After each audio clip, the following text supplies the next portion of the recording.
네, 지금부터는 이 자유한국당과 박찬주 전 육군대장의 영입 논란 사태로 본 이른바 군필리즘의 폐해의 심각성을 자세하게 전해드리겠습니다. 이 건을 취재하고 돌아온 정치부 최병호 기자와 함께하겠습니다.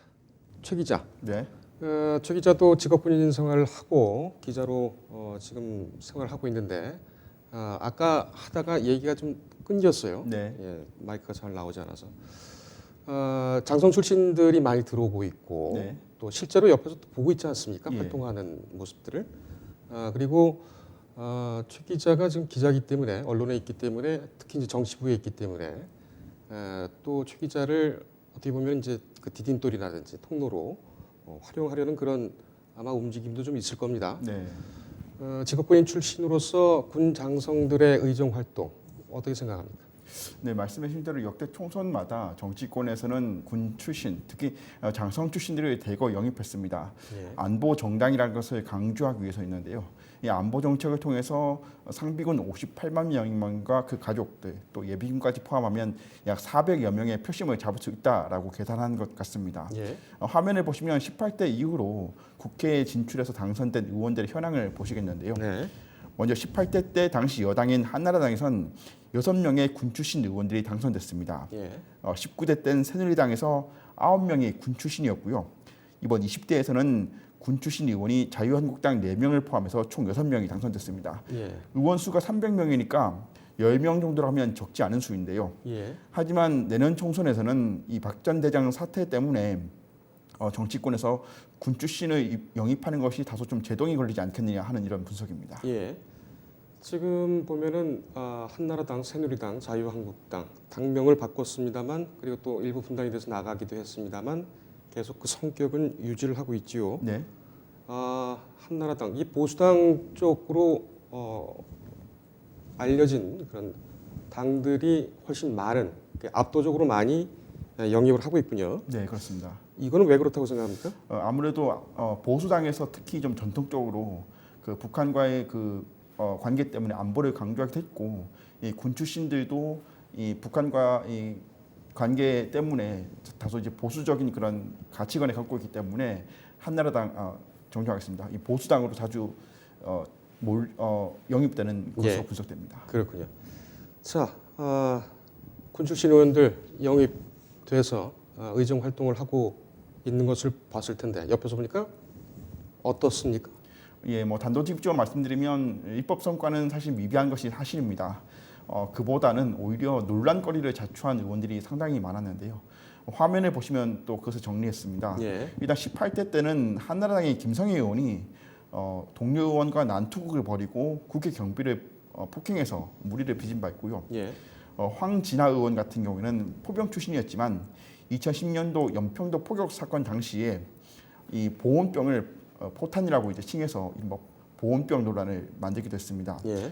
또 자유한국당의 이진삼 의원은 2010년 천안함 피격 사건 당시에 청문회에 출석한 국방장관과 배석한 군인들을 향해서 군번줄 차고 온 사람들 손들어보라 이렇게 해서 예. 또 물의를 빚었고요.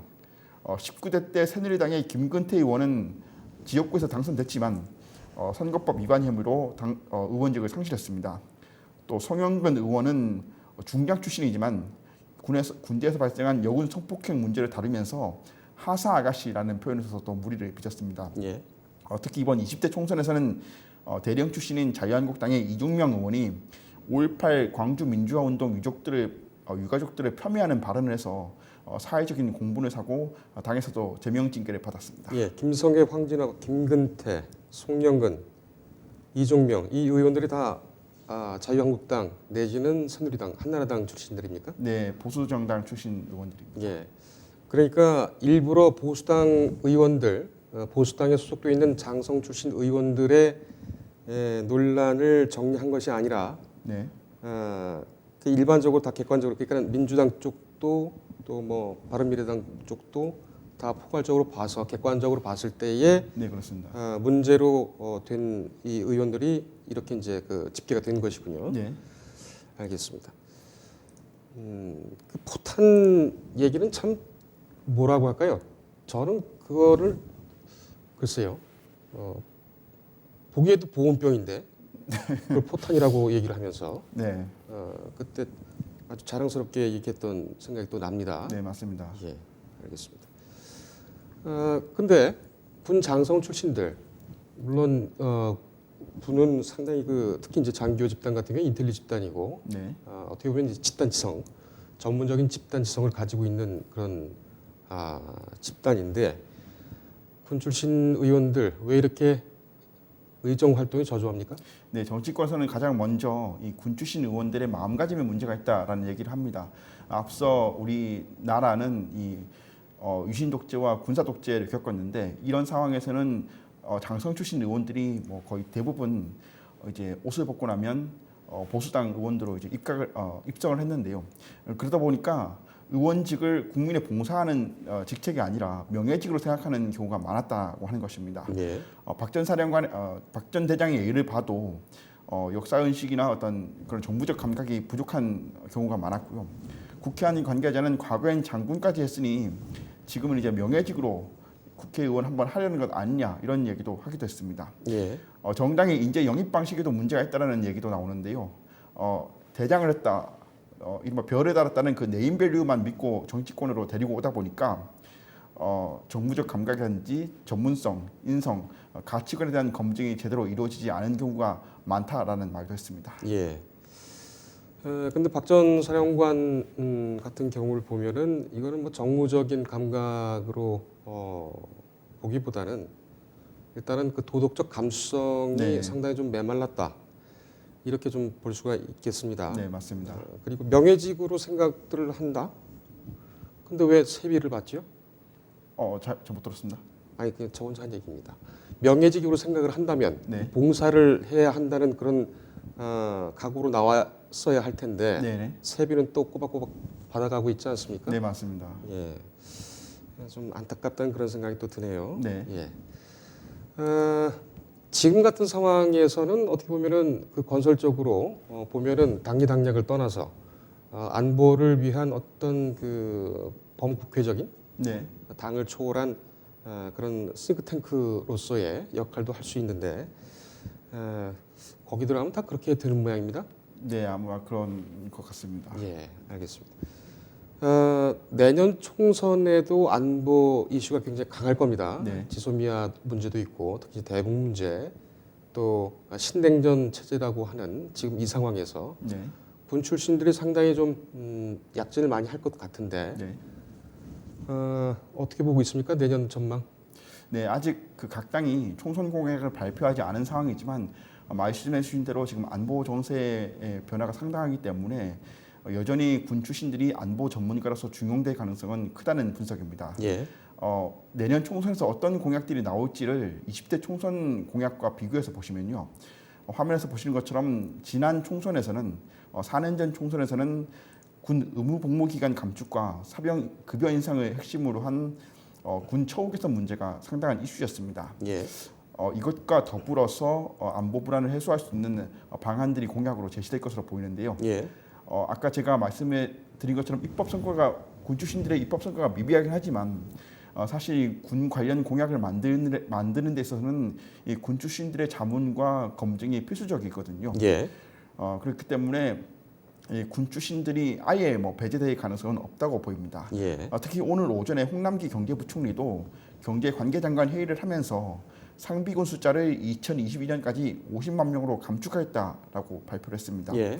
또 간부 중에 여군의 비율을 올해 6.2%에서 2022년 8.8%까지 늘리겠다면서 부사관 임용 연령도 현행 27세에서 29세까지 확대하겠다고 했습니다. 예.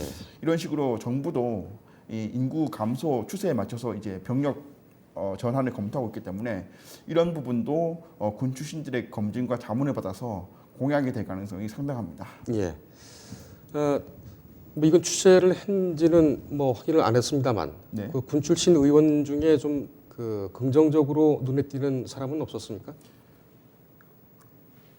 예, 더불어민주당의 민홍철 의원 같은 경우에는 예. 앞에서 말씀드린 어떤 그 전투병과 출신의 장성은 아니고 육군 법무관 출신의 준장 출신인데 네. 이분 같은 경우는 군 복무 처우 개선 관련한 법안을 많이 발의했고요. 예. 제가 너무 이제 여당 편향적으로 발언을 하는 것 같아서 야당에도 그런 의원들이 있나 혹시 살펴봤는데 예.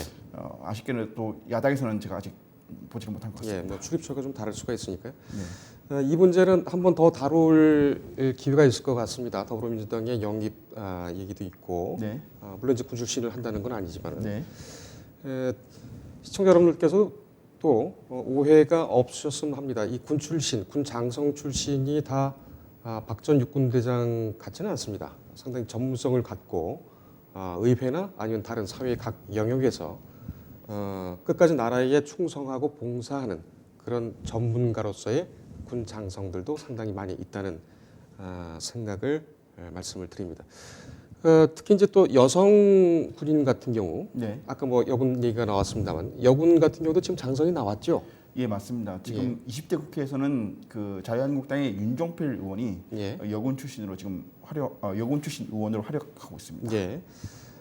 이번에는 그 더불어민주당이나 아니면 다른 당의 추가 영입 상황이 어떻게 될지는 모르겠습니다만 네.